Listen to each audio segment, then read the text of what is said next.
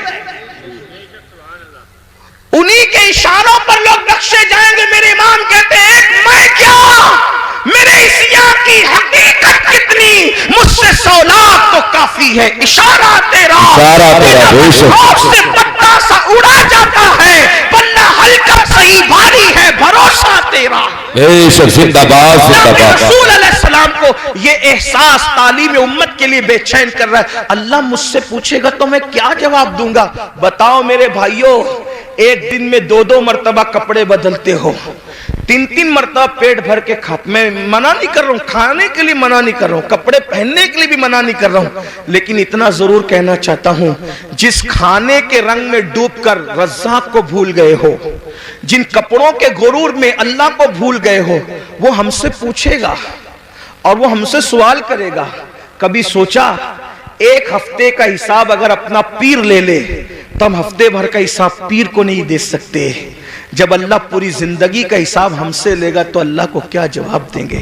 جو کچھ کر رہے ہو فرشتے لکھ رہے ہیں، جو کچھ بول رہے ہو فرشتے لکھ رہے ہیں، اور یہ سارا نام اعمال جمع ہو رہا ہے، اور یہ سارا نام اعمال قیامت کے دن ہمارے ہاتھ میں دیا جائے گا، اور اللہ فرمائے گا اقرا کتابک، پڑھ اپنا نام اعمال. جو لوگ راتوں کو زنا کی فلمیں دیکھتے ہیں، تھوڑی دیر کے لیے وہ تصور کریں کہ اللہ کا سامنا ہوگا جیسا کہ اس کی شان ہے. یہ پڑھ سکو گے کہ میں نے فلاں تاریخ کو فلاں رات 3 گھنٹے تک زنا کی فلم دیکھی تھی خدا کے سامنے؟ وہ تو آمنے سامنے سے پاک ہے، لیکن صرف اس کی جیسی شان ہے، خدا کا سامنا ہے. یہ پڑھ سکو گے کہ میں نے لڑکوں کے ساتھ بدفعلیاں کی تھی؟ سوچو، توجہ کرو. حدیث پاک تو یہ ہے، لڑکوں کے ساتھ بدفعلی کرنے والا کہیں بھی مرے. اللہ نے کچھ فرشتے ایسے پیدا کیے جن کی چونچ ہے پرندوں کی طرح، کہیں بھی مرتا ہے اس کو اٹھاتے ہیں اور اٹھا کر وہاں لے جا کر پھینک دیتے ہیں جہاں قوم لوط پر عذاب آیا تھا. یہ گندی فلمیں یہی طرف آپ کو لے جا رہی ہے، گندی فلمیں آپ کو یہی گندگی کی طرف لے جا رہی ہے. آپ کو احساس نہیں ہے، آپ تو سوچتے ہو رات ہے کون دیکھ رہا ہے، اکیلا ہوں کون دیکھ رہا ہے. اللہ ارشاد فرماتا ہے ہوا ماکم اینما کنتم، تو جہاں کہیں ہے اللہ تیرے ساتھ ہے. اور کتنا ساتھ ہے تو کہتا ہے نحن اقرب الیہ من حبل الورید، اللہ تیری شہرک سے زیادہ قریب ہے. اور ایک مقام پہ فرماتا ہے ان اللہ کان علیکم رقیبا، اللہ تم پر کڑی نگرانی فرما رہا ہے. مسلمانوں ذرا سوچو، حلال غذا سید العالمین وجہ تخلیق کائنات کھا لے تو روئیں، اس کے بارے میں اللہ کو جواب کیا دوں گا؟ ہم تو گناہ کر رہے ہیں اور ہمیں احساس ہی نہیں. اللہ کو حساب بھی دینا ہے، اللہ کو جواب بھی دینا ہے. امام اہل سنت اعلی حضرت جیسی شخصیت کہتی ہے کریم اپنے کرم کا صدقہ لئی میں بے قدر کو نہ شرما، تو اور رضا سے حساب لینا، رضا بھی کوئی حساب میں ہے. اندازہ تو فرمائیں مسلمانوں، ہم اپنے آپ کو دھوکہ دے رہے ہیں، ہم اپنے آپ کو تباہ کر رہے ہیں، ہم اپنے آپ کو برباد کر رہے ہیں. آئیے گفتگو کو سمیٹتے ہوئے، دستار بندی بھی ہونی ہے، میں جلد اپنی گفتگو کو سمیٹوں گا. کون کون لوگ ہیں، کون کون لوگ ہیں، کون لوگ ہیں جو حساب کو یاد کر کے روتے رہے، حساب کو یاد کر کے روتے. سید الطائفہ جنید بغدادی فرماتے ہیں کہ جو مقام جبریل علیہ السلام کو فرشتوں میں حاصل ہے، وہ مقام ولیوں میں حضرت بایزید بستامی کو حاصل ہے. سلطان العارفین بایزید البستامی، آپ کو پیشاب ہوتا تھا خون کا پیشاب ہوتا تھا حضرت بایزید بستامی کو. مریدین کو پتا چل گیا کہ بایزید کو خون کا پیشاب ہو رہا ہے. ہمدردی کی حضرت، آپ جلدی سے کسی اچھے حکیم سے علاج کروا لیں کیونکہ آپ کو خون کا پیشاب ہو رہا ہے. فرمایا میرا علاج کسی حکیم کے پاس نہیں ہے. کہا کیوں؟ کہا کہ یہ جو خون کا پیشاب ہوتا ہے وہ بیماری سے نہیں ہوتا. بچپنے میں مجھ سے ایک غلطی اور گناہ ہو گیا تھا، جب مجھے یاد آتا ہے کہ اللہ اس غلطی کے بارے میں مجھ سے پوچھے گا تو میں اللہ کو جواب کیا دوں گا بچپنے کی اس غلطی کا؟ تو اس جواب دینے کے تصور سے میرا جگر اللہ کے خوف سے پگھلنے لگتا ہے، اور پگھل پگھل کر پیشاب کے رستے سے بہتا ہے۔ تو تم کو لگتا ہے کہ خون کا پیشاب ہو رہا ہے، خون کا پیشاب نہیں ہو رہا ہے، یوم حساب کے خوف سے میرا جگر پگھل پگھل کر کے بہ رہا ہے۔ آپ سے پوچھنا چاہتا ہوں میرے بھائیوں، آخر اتنے جرائم کر کے اتنے بے خوف کیوں ہو؟ آخرت بھول گئے، آخرت کا تصور بھول گئے۔ حضرت سیدنا معروف الکرکی وہ بزرگ ہیں کہ غوث پاک فرماتے ہیں سب سے زیادہ اگر مجھے کسی مزار سے فیض ملا ہے تو وہ سیدنا معروف کرکی کا مزار ہے۔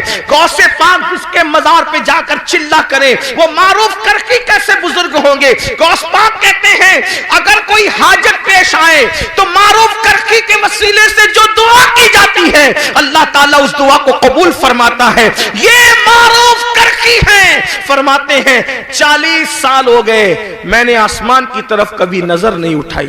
40 سال سے لوگوں نے پوچھا کیوں؟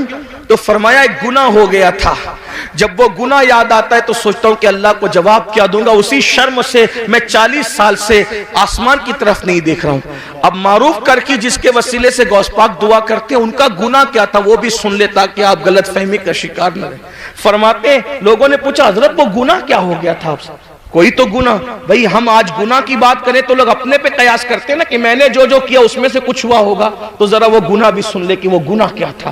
فرماتے میں کپڑے کا بیوپاری ہوں، کپڑے بیچتا ہوں، مارکیٹ میں میری دکان تھی، ایک دن مارکیٹ میں آگ لگ گئی، رات کو آگ لگی، صبح کو میں پہنچا تو میرے پڑوسیوں کا سب کا مال جل گیا تھا، میری دکان صحیح سلامت تھی۔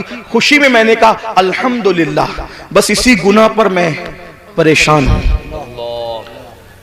اپنی دکان بچنے پر میں نے خوشی میں اللہ کا شکر ادا کیا، اسی گناہ پر میں 40 سال سے آسمان کی طرف کہا حضرت یہ بھی کوئی گناہ ہے؟ فرمایا کیا تجھے نہیں پتا مومن جو اپنے لیے پسند کرتا ہے وہی اپنے مومن بھائی کے لیے پسند کرتا ہے، تو دوسرے کی دکان جلنے کا مجھے دکھ کیوں نہیں ہوا؟ سبحان اللہ۔ دوسرے کی دکان جلنے کا مجھے دکھ کیوں نہیں ہوا؟ اپنی دکان بچنے کی خوشی کیوں ہو گئی؟ میں سوچتا ہوں کہ اگر اللہ اس کے بارے میں مجھ سے پوچھے گا تو میں اللہ کو کیا جواب دوں؟ آخری بات سننے اینڈ پر، چونکہ یہ مدرسے کا جلسہ، دستار بندی کا جلسہ، عالم کی تعریف کیا ہے؟ عالم کون؟ وہ عالم جس کو دیکھ کر رسول اللہ کو دیکھنے کا فیض ملتا ہے، جس سے مسافہ کر کے حضور کو دیکھنے سے حضور سے مسافہ کرنے کا فیض ملتا ہے، جن کے چہرے کو دیکھنا عبادت، جن کے لیے چونٹیاں بلوں میں دعا کرتی ہے، جن کے لیے مچھلیاں دریاؤں میں دعا کرتی ہے۔ یہ کون عالم لوگ ہیں؟ کسی بڑے سے بڑے مدرسے سے پڑھ لیں، عالم نہیں بنتا۔ کب تک؟ قرآن کہتا ہے انما یخشی اللہ من عبادہ العلماء، اللہ کے بندوں میں اللہ سے ڈرنے والے علماء ہیں، یعنی جب تک اس کے دل میں اللہ کا سچا خوف اور خشیت پیدا نہیں ہوگا وہ پڑھا لکھا تو ہو سکتا ہے مگر وہ عالم نہیں ہوگا۔ عالم ہونے کے لیے دل میں اللہ کا خوف ہونا ضروری، اور جو جتنا بڑا عالم ہوگا وہ اتنا زیادہ اللہ سے ڈرنے والا ہوگا، اس کے دل میں اتنا اللہ کا خوف ہوگا۔ اب آئیے وہ جو میرے نونہال آج دستار بندی پائیں گے ان کو بھی ایک پیغام، اور آپ کو بھی، اپنے زمانے کے وہ بڑے عالم جن کو دنیا امام الائمہ، سراج الامہ، کاشف الغمہ، نعمان بن ثابت یعنی امام اعظم ابو حنیفہ کے نام سے ہم جانتے ہیں، کروڑوں حنفیوں کا امام، اور حنفیوں میں بھی کون؟ عبداللہ ابن مبارک کا امام۔ عبداللہ ابن مبارک کون؟ امام بخاری کے دادا استاد۔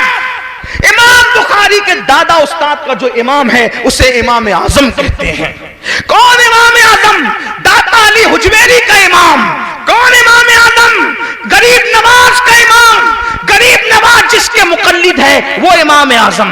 محبوب الہی جس کے مقلد ہے وہ امام اعظم۔ صابر کلیر جس کے مقلد ہے وہ امام اعظم۔ یہ یہ شان ہے میرے امام اعظم کی.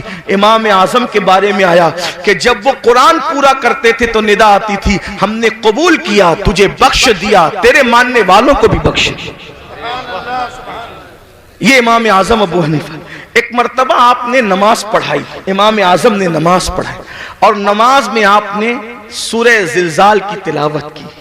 اذا زلزلت الارض زلزالها وَأَخْرَجَتِ الْأَرْضُ أَثْقَالَهَا وَقَالَ الْإِنسَانُ مَا لَهَا يَوْمَئِذٍ تُحَدِّثُ أَخْبَارَهَا بِأَنَّ رَبَّكَ أَوْحَىٰ لَهَا. یہ سورہ مبارکہ پڑھی اور قیامت کا اور یوم حساب کا منظر یاد آ گیا تو امام اعظم ابو حنیفہ کی آنکھوں میں آنسو آ گئے. اور جب اس پر پہنچے فَمَن يَعْمَلْ مِثْقَالَ ذَرَّةٍ خَيْرًا يَرَهُ وَمَن يَعْمَلْ مِثْقَالَ ذَرَّةٍ شَرًّا يَرَهُ. ایک ذرے کے برابر نیکی کی ہوگی اللہ تجھے وہ بھی دکھا دے گا, ذرے برابر برائی کی ہوگی اللہ وہ بھی دکھا دے گا. رو پڑے اور جب سلام پھیرا نماز پوری کی تو داڑھی پکڑ کر کہتے اللہ نعمان کے بڑھاپے پہ رحم کر دے. تو نعمان سے کیا پوچھے گا اور نعمان تجھے کیا جواب دے. لیجئے ہماری محفل کے خصوصی خطیب ہمارے قائد ہمارے امیر نعرہ تکبیر نعرہ رسالت مسلکی اعلی حضرت علماء اہل سنت حضرت علامہ مفتی شاکر رضا نوری حضرت علامہ مفتی شاکر رضا نوری نعرہ تکبیر نعرہ رسالت علماء اہل سنت.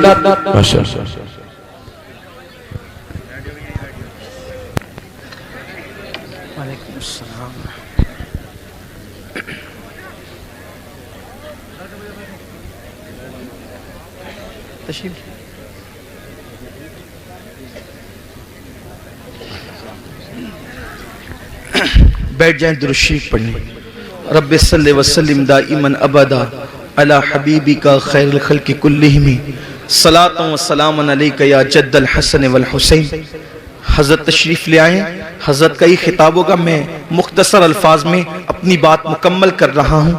تو آئیے ہم اس خطیب کو اب سننا چاہتے ہیں جس کی خطابت نے انقلاب پیدا کیا دنیا بھر میں. چند الفاظ میں اپنی بات پوری کرتا ہوں.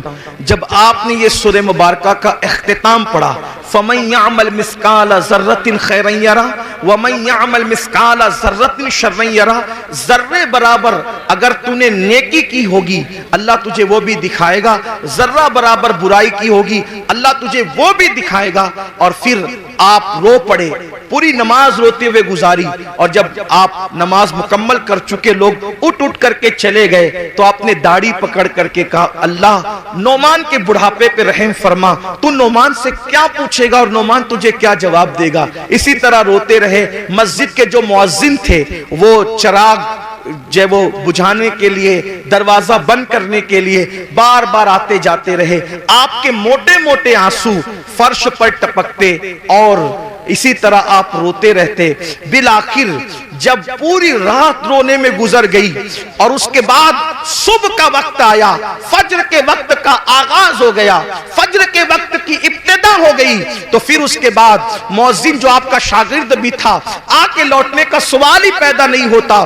جب اس کے پیروں کی آہٹ سن کر آپ نے اللہ اکبر مڑ کر کے دیکھا تو شاگرد کھڑا تھا. اس سے فرمایا کہ یہ بتا کیا مسجد بند کرنے کا وقت آ گیا؟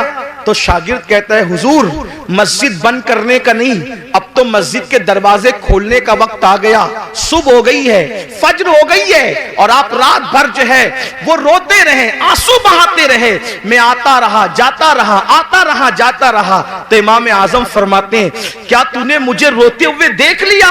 تو وہ کہتا ہے حضور آپ پوری رات رو رہے تھے. فرمایا تجھے اللہ کی قسم دے کر کہتا ہوں جب تک میں زندہ رہوں اس وقت تک یہ واقعہ تو کسی سے بیان مت کرنا کہ نعمان آخرت کی فکر میں رات رات بھر روتے ہیں, کیونکہ اس کی شان بے نیازی سے ڈر لگتا ہے کہیں ایسا نہ ہو جائے کہ یہ کہہ دیا جائے نعمان ہمارے لیے روتا تھا اور صبح کو اس کی تشہیر کر دیا کرتا تھا. اللہ اکبر اللہ اکبر. آپ اندازہ فرمائے میرے آقا صلی اللہ علیہ وسلم کے دیوانوں جن کے مقلدین میں داتا علی حجویری جیسے, غریب نواز جیسے جیسے, عبداللہ ابن مبارک جیسے, داؤد تائی جیسے لوگ جن کے مقلدین میں ہوں, وہ لوگ آخرت کو یاد کر کے اس طرح رو رہے ہیں.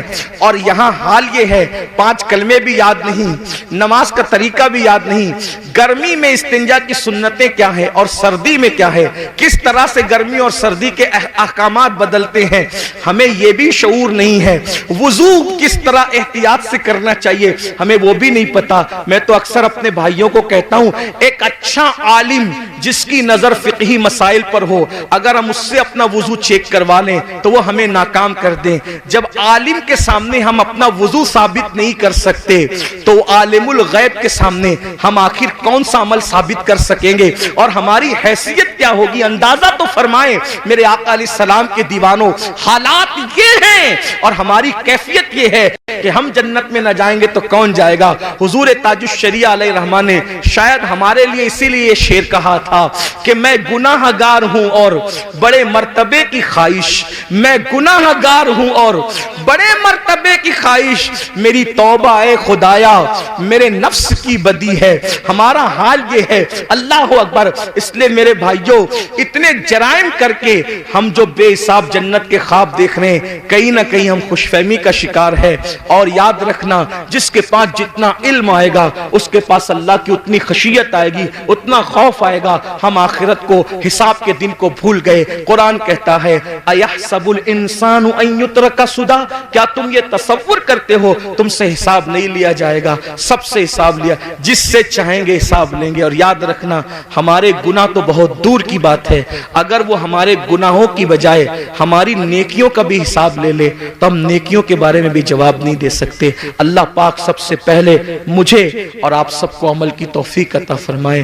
میرے امام فرماتے ہیں, اللہ اکبر, کریم اپنے کرم کا صدقہ لئی میں بے قدر کو نہ شرما, تو اور رضا سے حساب لینا, رضا بھی کوئی حساب میں ہے. اپنی دعاؤں کا حصہ بنا لو کہ کاش اللہ ہم سے حساب نہ لے. میرے امام یوں عرض کرتے اللہ کی بارگاہ میں, اور بڑے مزے میں فرماتے ہیں, عرض کرتے ہیں صدقہ پیارے کی حیا کا نہ لے مجھ سے حساب, صدقہ پیارے کی حیا کا نہ لے مجھ سے حساب, بخش بے پوچھے لجائے کو لجانا کیا ہے. اور ڈاکٹر اقبال نے کہا تھا, مولا اگر میرا حساب لینا تیری شان کریمی کے مطابق ناگزیر ہو جائے تو تجھ سے عرض یہ ہے کہ محبوب کی نگاہوں سے چھپا کر حساب لینا, تاکہ تیرے محبوب کو ان کی حیا کی وجہ سے غیرت نہ آ جائے. یہ عاشقوں کا حال ہے, اور ہم جو کچھ کیے جا رہے ہیں اللہ ہمارے حال پہ رحم کرے, ہمیں بے